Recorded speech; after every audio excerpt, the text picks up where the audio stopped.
Саламатсыздарбы, урматтуу кесиптештер, урматтуу өкмөттүн мүчөлөрү, урматтуу Сооронбай Шарипович.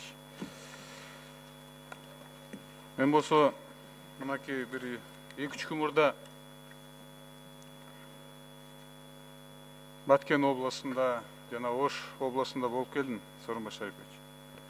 Ошол жерде эл менен жолугуунун негизинде бир топ жерде мынакей өзгөчө түштүк аймагында көп жарандарыбыз мынакей Казакстан, Россияда иштейт да.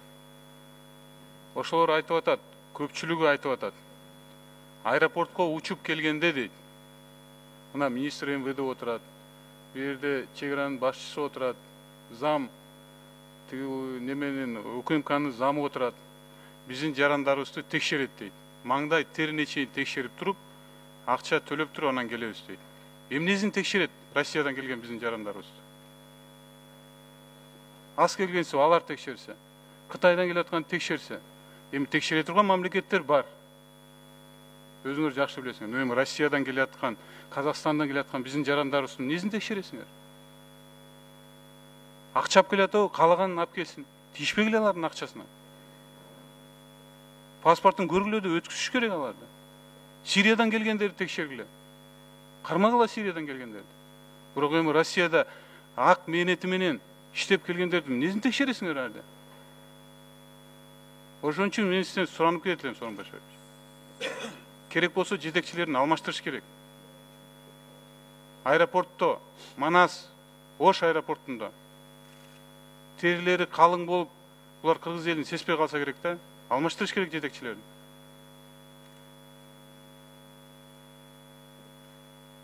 Беш жерде жолугуу болду, 5 жерде бул маселе көтөрүлдү. Урматтуу жетекчилер, силер Бишкекте отуруп көп нерсени билбей атсаңар керек. Мен мына аэропорт Манастанда учуп атканда байкайм. Баягыда биз болсо айтканбыз, эң негизгиси туристтерди алып келишибиз керек деп туруп. Мынакей өзүңөр мындай көрсөңөр, жана видеону алып көрсөңөр, аэропорт Манаста учуп келген адамдар канча убакыт турат ошол жерде? Ошол эле учурда Эмиратка же башка жерге барасың. Мына Казакстан кантип секирик кылып атат, туристтерди чакырып атат, келип өткүзүп атат тез-тез. Биздики кайрача кетип атабыз, тетир кетип атабыз. Ошо аэропортто киргенде кыргызча жакшы сөз бар го, босогосуң карап төргөт дегендей. Ошол жерде жарым сааттан турган учуп келген адамдар кандай ойдо кетет биздин мамлекетибиз боюнча? Сооронбай Шарипович, ушул жөнүндө бул менин суроом жана сизге берген жөнөткөн суроом, ушул кагаз түрүндө жооп берип койсоңуз, кандай немелер болуп атат? Бул биринчиси. Экинчиси, социалдык төлөмдөр боюнча. Мынакей сиздики биринчи вице-премьер болуп барды, социалдык фонддун төрагасы. Баягы жерде төлөп аткан өзүнүн жерлеринде социалдык төлөмдөр эмне болуп чечилди? Бир областта алтын кенин таап атса, ошого карата элдин башына бөлүп койсо, на душу населения доходду бөлүп турган ошо социалдык налогдун төлөмүн чыгарып атпайбы? Аны төлөй албайт экен да элибиз. Мындай реалдуу карашыбыз керек да. Ошону мен ойлойм, жообуңар болсо жооп бергиле. Же болбосо реалдуу карап туруп алып чыкпайсыңарбы? Нары тартышып, бери тартышып парламент менен ушул маселе өз менен калып калды да. Эл төлөп атат, бул маселени көтөрүп атат. Экинчиси, мынакей госгеология, энергетиканын башын бириктирдик. Мына жерде мынакей төрагасы отурат. Бул киши туура, бул киши көп нерсени жылдырып атат. Бирок ошол эле учурда мен баягыда сиз келгенде айттым эле. Алтын болгон руданы чыгарып атат депчи. Эми сиз токтооңуз менен почтаны киргизбейсиңерби? Фабрика кура албасак да хотя бы рудабыздан бир мамлекетибизге пайда түшсүн да. Ташты казып эле жүктөп кеткенде эмне пайда мен түшүнбөйм. Лицензияны ошол үчүн берген жокпуз да. Талды булак, Левобережныйды жер үйдөн караганча экинчи чоң ал немеси кени. Кытайлыктар болсо эми ташый баштады, фабрика курбайт. Сооронбай Шарипович, токтотуш керек муну.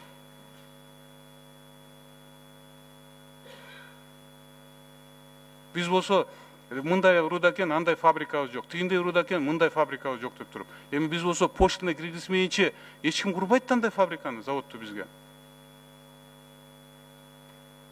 Анда бергиле мына кыргыздарга казып алып туруп ташысын ошол жака, башка мамлекет таштарды майдалап туруп, эмне дробилканы коюп ташыш керек анда. Не керек бар анда бизге чет өлкөлүк инвесторлар? Фабрика курбасам не керек бар на самом деле?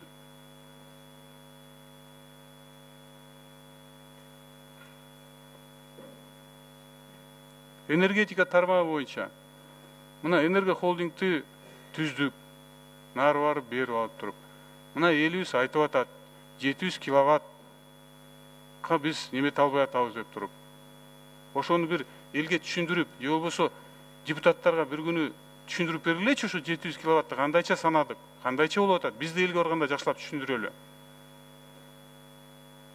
Мен айтып аткан жокмун, тарифти нары кылалы, бери кылалы. Бирок эми элге түшүндүрүш керек болот атпайбы? 700 киловаттка чейин 70 тыйын дейт, адан кийин 2 сом 50 тыйын дейт. Же болбосо 700ге неметпесе келгиле 800-900 алып туруп 70 эмес 80-90 тыйын кылалы. Тигисин 2 сом 50 тыйын эмес 1 сом 50 тыйын кылалы. Эми тариф деген мындай катып калган нерсе эмес да. Мындай аны караш керек да, эл айтып атса карашыбыз керек да, анычы ойлонуп туруп. Же жакшылап түшүндүрүп беришибиз керек.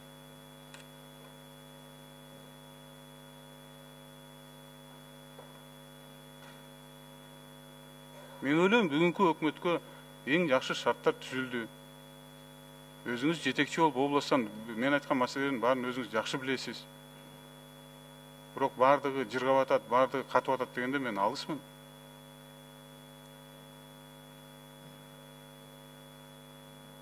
Ушул суроолорго жооңуздар болсо жооп берип коюңуздар. Жооңуздар болбосо кагаз түрүндө айтып, бирок парламентке келгенде Кудай буйрса бүрсү күнү буга мен болсо сиздерден жооп күтөм. Рахмат. Бүтүрүп коеюн сөзүмдү. Сооронбай Шарипович, жана Руда боюнчачы. Руда боюнча бул мыйзам биздин фракциянын демилгеси менен өкмөткө берилгенине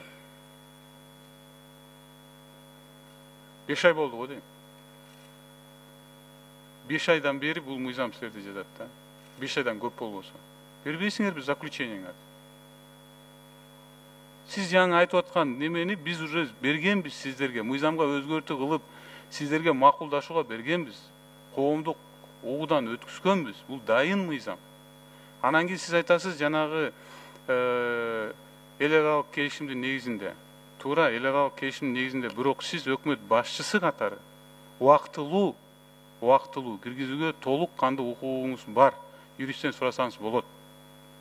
Себеп дегенде сиз бир сөз айтсаңыз, жетекчилерди билесиз, жаныңызда бир 5-6 адам. А компанияларга тез жетет. Бул өкмөттүн башчысынын оюна карата алар иш планын түзөт да. Өкмөт киргизбейт, булар фракция неметти, мыйзам кабыл алганча мынча деп туруп, иштей беребиз деп турупчу. Сиздин мүмкүнчүлүгүңүз бар. Ушундай чечкиндүү кадамдарга барсаңыз жакшы болмок эле. Тиги мыйзамды макул же каршыбыз деп туруп бергиле. Зиялиевдин иши начар эмес, жакшы эле. Бирок ал киши да караш керек. Биз кылышыбыз керек Руданы. Руданы чыгарган болбойт. Руданы чыгарган болбойт. Руданы чыгарган кыргыз мамлекетинин душмандары деп айтат элем менчи. Руданы чыгарган болбойт Кыргызстанда. Особенно кыргыз алтынындагы руданы чыгарган болбойт. Отборду сиз жакшы билесиз. Отбор деген ортолоп туруп алат да. Бир жеринде 7 грамм, бир жеринде 3 грамм, бир жеринде 2 грамм. Это же коррупционная составляющая. Чисто коррупционная составляющая, Сооронбай Шарипович. Руданы неметип койсоңуз болмок, хотя бы поштадан киргизип койсоңуз болмок. Токтото албасаңыз да поштадан, фабриканы курсун да эми хотя бы алтын түрүндө чыгарсын да. Электр энергияны капсыз кылат эле, иш орун менен не болот эле, социалдык налогдор болот эле. Чоң иш болот эле да. Социалдык төлөмдөр боюнча мынакей жетекчи айтып атпайбы? Социалдык төлөмдөр боюнча мына жеке ишкерлер деп аны карап отурбай. Мен элге барганда деле айттым. Алар айтат, мынакей өкмөттө иштегендердин пенсиясы чоң, биз пенсияга чыкканда дыйкандар биздики аз деп. Мен айттым, туура. Салы немеңерди, айлыгыңарды көрсөтпөсөңөр, соцфондду төлөбөсөңөр, кантип пенсия көп болот деп. Ушундой ачык айкын айтыш керек элге. Накопительная система, жанагы ар бир счет дегенди элибиз түшүнбөйт. Ошону жанагы соцфонддун жетекчилери райондо элди кыдырып туруп айтпайбы, мына ар бирөөң счетуңда мынча акчаң бар деп туруп үйрөтпөйсүңөрбү элди? Мындай грамотностька, хотя бы пенсионный грамотностька. Элге түшүндүрүү иштерин жасаса, мен ойлойм, элибиз баарын неметкенге укканга дайын да. Түшүндүрүү иштери да болбой атат да. Энергетика боюнча биз деле ошондой айтып атабыз. Бирок эл айткандан кийин биз аны сөзсүз мындай карап чыгып, Будан да жакшы неме этишибиз керек да, оңоп кетишибиз керек да, Сооронбай Шарипович. Рахмат.